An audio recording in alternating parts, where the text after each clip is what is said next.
Hello friends, this is your DP sir. First of all, welcome to my YouTube channel and Happy New Year to all. जैसा मैंने आप लोग से promise किया था कि मैं 1 जनवरी को HSC इंग्लिश का बोर्ड पेपर पैटर्न आपको एक्सप्लेन करूँगा, वैसा ही मैं आज फर्स्ट डे पे स्टार्ट करने जा रहा हूँ 12th स्टैंडर्ड का बोर्ड का इंग्लिश पेपर पैटर्न। बच्चे काफ़ी डरे हुए थे, बोल रहे थे कि सर इंग्लिश में कैसे होगा, बहुत सारा पेपर हम लोगों ने दिया लेकिन समझ में नहीं आ रहा है कि सर क्या करना है, कैसे करना है, मार्क्स कैसे आएंगे। बाकी सारे सब्जेक्ट का तो बहुत सारा प्रैक्टिस हो गया है सर, लेकिन इंग्लिश का क्या करें हम, इंग्लिश में तो कुछ समझ में नहीं आ रहा है हमको क्या करना है। तो इसलिए मैं वीडियो बना रहा हूँ कि बच्चों आप डरो मत, इंग्लिश सबसे सिंपल लैंग्वेज है। सिंपल लैंग्वेज है तभी तो इंटरनेशनल यूज़ किया जा रहा है, क्योंकि लोग ईजी अडॉप्ट करना चाहते हैं।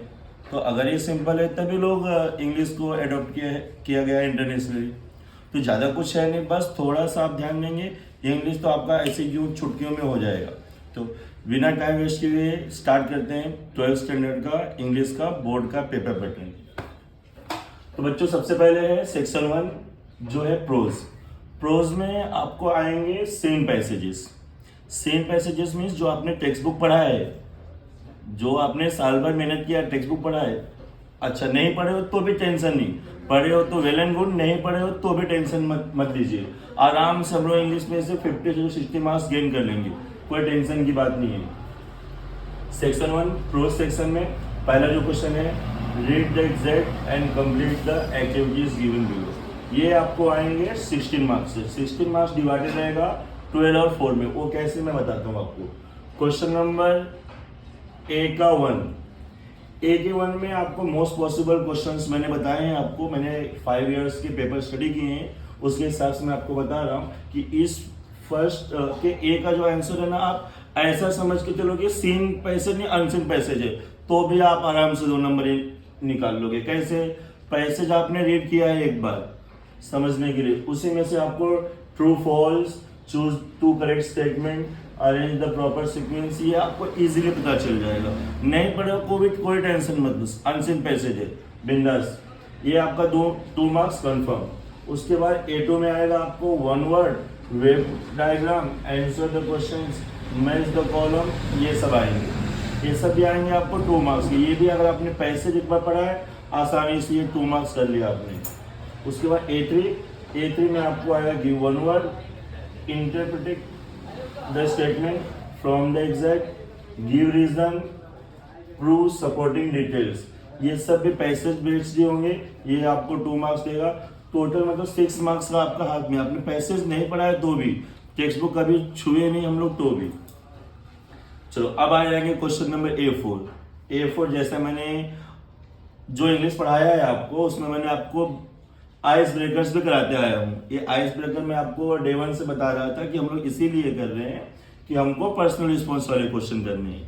अगर आपने उस टाइम ध्यान दिया होगा तो ठीक है, नहीं ध्यान दिया तो पर्सनल रिस्पॉन्स जैसा आप लोग करते आ रहे हो 10वीं तक, मन में जो आया टॉपिक से लिख दिए, मिल जाएगी मार्क्स आपको। उसके बाद हम लोग आगे बढ़ते हैं A5 की तरफ, language study, simple grammar from text book. जैसा मैं बताता था आपको, जैसा मैं पढ़ाते टाइम बताता था कि भाई टेक्स्ट बुक के ग्रामर करना भी इंपॉर्टेंट है। कौन से ग्रामर? जो पीछे रहते हैं आपके एक्सरसाइज में, उसमें से आपको ग्रामर ये आएंगे। सिंपल ग्रामर होंगे। कुछ सिलेक्टेड ग्रामर्स मैंने यहाँ पे लिखा हुआ है, ये मोस्टली आए हुए हैं बोर्ड्स के पेपर में। तो पहला है यूज ऑफ दो, frame exclamatory sentence, WH question, voice, able to, tense, type of sentence. इसमें आपको ये वाली पूछेंगे, वो वाले नहीं, अफर्मेटिव, असर्टिव, वो सब नहीं, ये वाला पूछा जाएगा। 12th में आ गए, बड़े हो गए हो, simple, compound, complex sentence. Next use to आएगा, 2 मैंने नहीं लिखा है, समझ जाओ आप लोग, समझदार हो। Negative sentence, model auxiliaries, degree of comparison, ये सब ग्रामर आपको कुछ नहीं समझ में आया, टेंशन मत लो, मैं हूँ। आपको सारे ग्रामर में सिंपल वे से एक्सप्लेन करूंगा। एक लेक्चर ऐसा रखेंगे सिर्फ ग्रामर का, जिसमें आपको शॉर्ट में सारे ग्रामर बताऊंगा, 1-1 मिनट में 1-1 ग्रामर खत्म हो जाए। डोंट वरी बच्चों। लास्ट इस क्वेश्चन का A6, match the column, rewrite the sentence with appropriate words, given in the bracket, synonyms, antonyms, vocabulary, find out word from the passage. ये आपने अगर पहले किया हुआ इस टाइप का प्रैक्टिस तो भी चलेगा, नहीं किया होगा तो आपकी जो वोकैबुलरी है उससे आप आराम से कर सकते हो। तो ये जो आपका 12 मार्क्स है, 12 मार्क्स में से आराम से आप 9 से 10 मार्क्स गेन कर सकते हो, आपने कुछ भी नहीं पढ़ा है तो भी। दूसरा हम लोग आते हैं B1 की तरफ, जो होगा आपका नॉन टेक्सचुअल ग्रामर। ये एडिशनल ग्रामर होंगे जो आपने टेक्स्ट बुक में नहीं पढ़ा है, ठीक है। उसमें से आपको आएंगे voice, tense, capitalization, punctuation, modal auxiliaries, narration. Narration मतलब समझ रहे हो ना, क्या डायरेक्ट इनडायरेक्ट की बात कर रहे हैं हम। रिटोरिकल क्वेश्चन, रिटोरिकल क्वेश्चन भी ऐसे क्वेश्चन जिसका आंसर एक्सपेक्टेड नहीं होता है, सब ग्रामर करेंगे हम लोग बच्चों, टेंशन मत लीजिए। ऐसे तो ऐसे चुटकी बजाए खत्म हो जाएगा।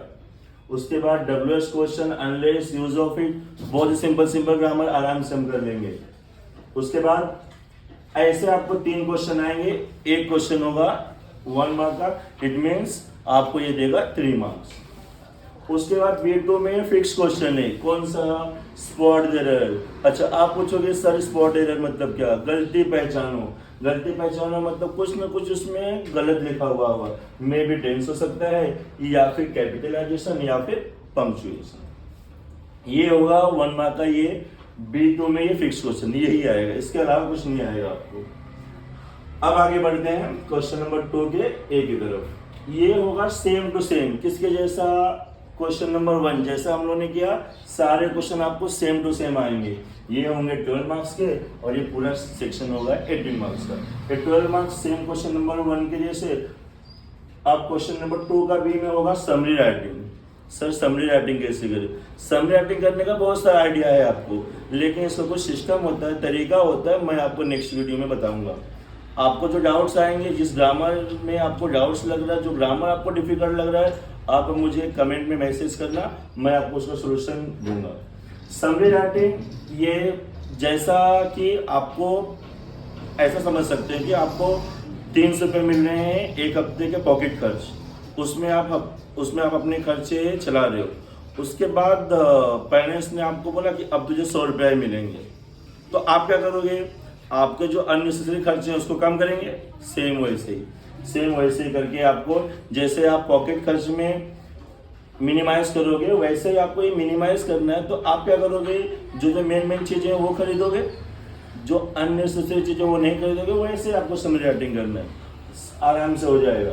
उसके बाद क्वेश्चन नंबर 3 का C, माइंड मैपिंग। बहुत सारे बच्चों का बहुत सारा डाउट माइंड मैपिंग में। अरे माइंड मैपिंग क्या, कभी पढ़े ही नहीं हम लोग, तो पता कैसे चलेगा? ये पढ़े हैं बच्चों, हम लोगों ने 10th में पढ़े, याद करो, आप लोग को याद आ रहा होगा। तो ट्री डायग्राम किए थे, तो मतलब ये वही है, ट्री डायग्राम ही है, नाम चेंज किया हुआ माइंड मैपिंग। आराम से कर लोगे बच्चों, बस 1-2 क्वेश्चन प्रैक्टिस करना है, आपके माइंड में सारी चीजें आ जाएंगी, डोंट वरी। क्वेश्चन नंबर 3, ये होगा आपका section 2, poetry section. Sir poetry section में तो कोई भी पोएट्री समझ में नहीं आ रही है, कोई टेंशन मत लो। आपको जो पोएम ज़्यादा डिफिकल्ट लगेगी कमेंट में बताना, मैं एक्सप्लेन कर दूंगा। Read the exact and complete the activities given below. आपको कुछ पैसेज दिए होंगे, उसमें से आपको आंसर देना है। कुछ स्टैंजर्स दिए होंगे, उसमें से आपको आंसर देना है। उसमें आपको A1 में होगा tree diagram, compare, rearrange the sentence, identify the lines, select 2 correct statement etcetera. ऐसे करके 2 मार्क्स के सिंपल क्वेश्चन होंगे जो आप आराम से कर सकते हो passage based. A2 give reason, tree diagram होगा या फिर वेव डायग्राम होगा, ये आपको देंगे 2 मार्क्स। पर्सनल रिस्पॉन्स आ गया बच्चों, खुद के मन वाला सिस्टम। पर्सनल रिस्पॉन्स में आपको आइस ब्रेकर करना है, आइस ब्रेकर आपको देगा 2 मार्क्स। उसके बाद A4 में होगा आपका figures of speech with explanation. Figures of speech हम लोगों ने पढ़ा है, आप लोग को अगर याद आ रहा होगा तो 10th में हम लोगों ने अलंकार पढ़ा है। वो अलंकार ही है, बस उसको नाम इंग्लिश में दिया हुआ है figure of speech. Figure of speech basically होता है, ये सेंटेंस को डेकोरेट करने के लिए यूज किया जाता है। ये मोस्टली यूज होता है पोएम में, हम लोग इसके बारे में भी डिटेल में पढ़ेंगे। अच्छा, अब आपको 10th, 9th, 11th जैसे नहीं आए कि एक आपको लाइन दी गई, उसमें से आपको फ्री ग्राफिक्स में बताना है, वो तो रहेगा ही, उसके साथ साथ आपको एक्सप्लेन भी करना है कि आप वो फ्री ग्राफिक्स पेज लिखे हो तो क्यों लिखे हो। तो ये सारी चीज़ें हम लोग समझेंगे। बहुत ही सिंपल थोड़ा सा ट्रिक बताऊंगा, आप एक्सप्लेनेशन में आराम से कर लोगे। 2 में से 1.5 तो आपको मिल ही जाएंगे। अब उसके बाद बढ़ते हैं A5। इसका मुझे बहुत सारे बच्चों ने मुझे बोला सर ये पोएम कैसे बनाए, 4 लाइन के पोएम बनाना है।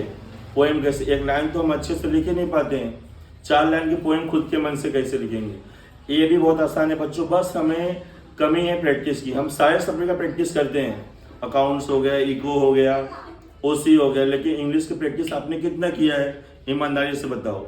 आपने प्रैक्टिस नहीं किया तो आएगा कैसे। टेंशन मत लो, सब हो जाएगा। थोड़ा सा हम लोग प्रैक्टिस करेंगे 2-4 पोएम का, आप समझ जाओगे। और एक ऐसा है, ताल से ताल मिलाना है। ताल से ताल मिलाना है मतलब आपको राइमिंग वर्ड्स सिलेक्ट करना है।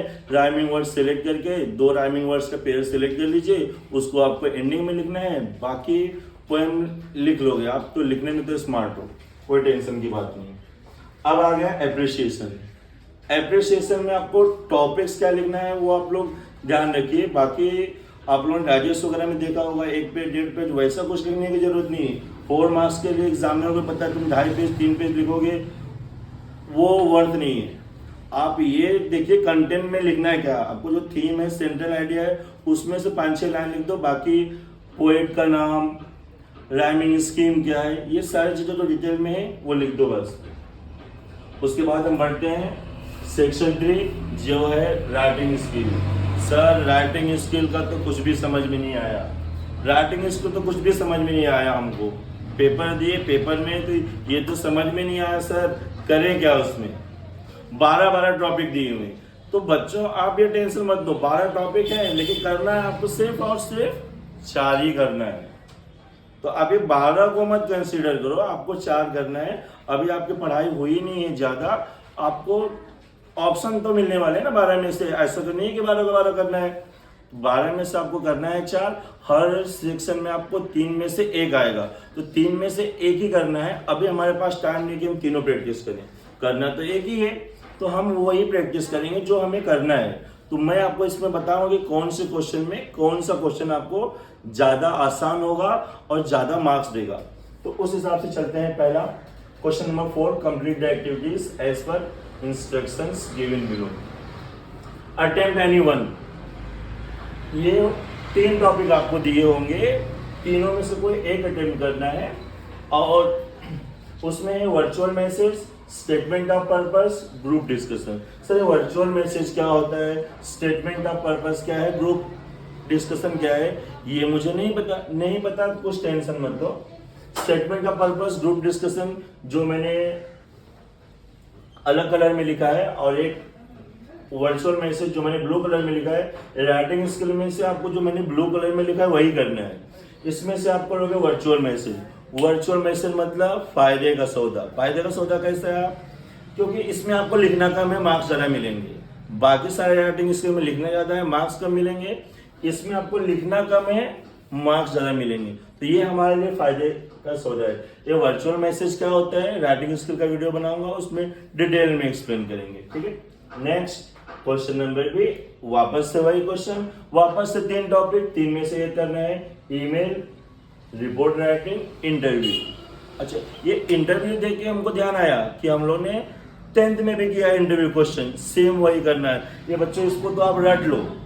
रटने का मतलब जो एक क्वेश्चन है रट के रखो, सिर्फ टॉपिक के हिसाब से आप चेंज करते जाओ। अगर एक्टर का है तो एक्टर से रिलेटेड क्वेश्चंस, म्यूजिशियन का तो म्यूजिशियन से रिलेटेड, ऐसे आप सिलेक्ट करो। इसको लर्न करके रखो। 4 में से 3.5 मार्क्स कंफर्म। उसके बाद चलते हैं सेक्शन सी की तरफ। सेम वही है, 3 टॉपिक हैं, 3 में से एक करना है। Speech writing, comparing, expansion of idea. अच्छा, आप लोग ये बोलोगे एक्सपांशन ऑफ आइडिया हम लोगों ने सर किया है, एक्सपांड द थीम 10th में, वही टॉपिक है, लेकिन ये कैसा है, हमारे पास टाइम कम है, प्रैक्टिस कम है, इसके लिए हम लोग इस पे नहीं जाएंगे हम लोग स्पीच राइटिंग में। ये भी हमने 10th में किया है। तो इसका मैं आपको एक टेम्पलेट दे दूंगा। टेम्पलेट मतलब जैसा हम मैसेज करने जाते हैं तो कुछ मैसेज हमको ऑलरेडी दिए होते हैं, या फिर कॉल हमें आता है तो कॉल जब कट करने जाते हैं तो बहुत सारे मैसेजेस ऑलरेडी रहते हैं। तो उसे हम कहते हैं टेम्पलेट्स। तो वैसे मैं स्पीच राइटिंग का कोई टेम्पलेट्स दे दूंगा, उसमें बस कुछ इन्फॉर्मेशन फिल करना है, आराम से स्पीच राइटिंग कर लोगे। उसके बाद चढ़ते हैं क्वेश्चन नंबर डी की तरफ। इसमें भी सेम 3 में से कोई एक, रिव्यू, फिल्म रिव्यू और बुक रिव्यू, ब्लॉग और अपील। ये ब्लॉग और अपील क्या होता है सर, बाद में समझ लेंगे, टाइम नहीं अपने पास। पहले हम लोग देखेंगे रिव्यू। रिव्यू में आपको 2 टाइप के आएंगे रिव्यू, एक होगा फिल्म रिव्यू या फिर बुक रिव्यू, या फिर कभी कभी दोनों भी ऑप्शन देता है। इसको तो आप लर्न करके रख लो, कोई भी एक फिल्म रिव्यू या फिर बुक रिव्यू आप लर्न करके रखो, इसी 2 में से एक। आपको ऐसा नहीं कोई एक फिल्म का नाम दिया होगा, बुक का नाम दिया होगा, उसके ऊपर लिखना है, ऐसा कुछ नहीं है। आपने जो लर्न किया है वही आप लिखो, चाहे आप फिल्म रिव्यू लिख दो चाहे बुक रिव्यू लिख दो, जैसा एग्जाम में दिया हुआ होगा। फिल्म रिव्यू तो फिल्म रिव्यू वाला, बुक रिव्यू है तो बुक रिव्यू वाला। इस तरह से आपका सेक्शन 3 जो आपको सबसे डिफिकल्ट लग रहा था राइटिंग, इसके लिए हमने फिनिश कर लिया। अब बढ़ते हैं सेक्शन नंबर 4 लिटरेरी नॉवेल की तरफ। ये तो आपको ऐसा लग रहा है कि ये 16 मार्क्स गए, राइट? ऐसे ही सोच रहे हो ना, क्योंकि उसमें पैसेज नहीं आने वाला है। बाकी में पैसेज था, आराम से कर लिए सर, ढूंढ ढांड के तुक्का लगा दिए, कुछ न कुछ तो मार्क्स मिल जाएंगे। लेकिन इसमें तो सर पैसेज ही नहीं आने वाला है, सबसे बड़ी डिफिकल्टी। टेंशन मत लो, don't fear, your DP sir is here. चलो स्टार्ट करते हैं सेक्शन 4 लिटरेरी नॉवेल। पैसेज नहीं आ रहा बच्चों, कोई टेंशन नहीं, सारे जो 4 नॉवेल हैं हमको 4.1, 4.2, 4.3, 4.4, ये चारों नॉवेल थोड़ा सा अच्छे से रीड कर लो, समझ लो, वीडियोस देख लो। आपको अगर चाहिए तो मैं शॉर्ट में सारे नॉवेल्स की वीडियो बना दूंगा। स्टोरी आप समझ के रखो, प्लॉट समझ के रखो, कैरेक्टर्स याद करके रखो, बस। ये 16 मार्क्स तो ऐसे आ जाएगा। 16 मार्क्स तो नहीं आएगा तो भी हम लोग का 14, 13 आराम से निकाल लेंगे। कैसे देखो, क्वेश्चन नंबर ए जो होगा ऑब्जेक्टिव टाइप क्वेश्चन, ये फिक्स क्वेश्चन है बच्चों, ये 4.1 में से आने वाला है। जितने भी आपको ऑब्जेक्टिव आएंगे 4.1 में से आने वाले हैं। इसका मतलब आपको 4.1 में जो जो शॉर्ट चीजें हैं, जैसे राइटर के नेम्स, सॉरी नॉवेलिस्ट के नेम, और उन्होंने कौन सी नॉवेल लिखी है, ब्रिटिश नॉवेलिस्ट कौन थे, इंडियन नॉवेलिस्ट कर थे, ऐसे करके क्वेश्चन याद कर लो, आराम से आप इसको कर लोगे। और इसमें आपको 2 मार्क्स के 2 सब टाइप का क्वेश्चन आएंगे, 2 पार्ट में होगा। इसमें आपको ट्रू फॉल्स पूछ देगा, मैच द कॉलम, ऐसे टाइप के क्वेश्चन आएंगे। उसके बाद कुछ नहीं आया तो हमको पता है ट्रू फॉल्स में क्या करना है, तुक्का लगाना है, ये जुड़ा तो राइट, नहीं जुड़ा तो रॉन्ग, ऐसा भी एक लास्ट ऑप्शन रखेंगे। और be answer in about 50 words to the questions given below 4 marks. ये होगा आपका 4.2 सर विद लव। अच्छी सी स्टोरी है, आप मुझे कमेंट करना, स्टोरी बताऊंगा एक टीचर और स्टूडेंट्स में कैसे बॉन्डिंग हो जाती है और कैसे कलर को लेके लोग डिस्क्रिमिनेट करते हैं सोसाइटी में। ये इस लेसन में बहुत ही अच्छी तरह से बेथवेट ने बताया है। बहुत ही अच्छी सी नॉवेल है और एक ऐसा टीचर जिसको कलर के हिसाब से लोग भेदभाव कर रहे थे, और उनका सिलेक्शन ऐसे स्कूल में हुआ जहाँ पे सब बदमाश बच्चे, आप लोग के जैसे बदमाश बच्चे, और ये ऐसे बच्चे थे जिनको सारे स्कूल से निकाल दिया गया था। ऐसे बच्चों को पढ़ाना और फिर उनके साथ घुल मिल जाना, वाकई में एक बहुत ही ग्रेट टैलेंट था सर ब्रेथवेट के पास। तो सारा नॉवेल पढ़ेंगे, बहुत ही अच्छी सी नॉवेल है, उसके सारे कैरेक्टर याद रखो, थीम याद रखो। ओपन हाउस जैसा हम लोग का होता है वैसा ही हुआ था, ओपन हाउस तो सारे हम लोग डिटेल में पढ़ेंगे। वो स्टोरी आप याद रखोगे बच्चों, आराम से कर लोगे। ये इसमें आपको इसमें भी 2 क्वेश्चन आएंगे 2 मार्क्स के, आपको आंसर लिखने होंगे 50 वर्ड्स में।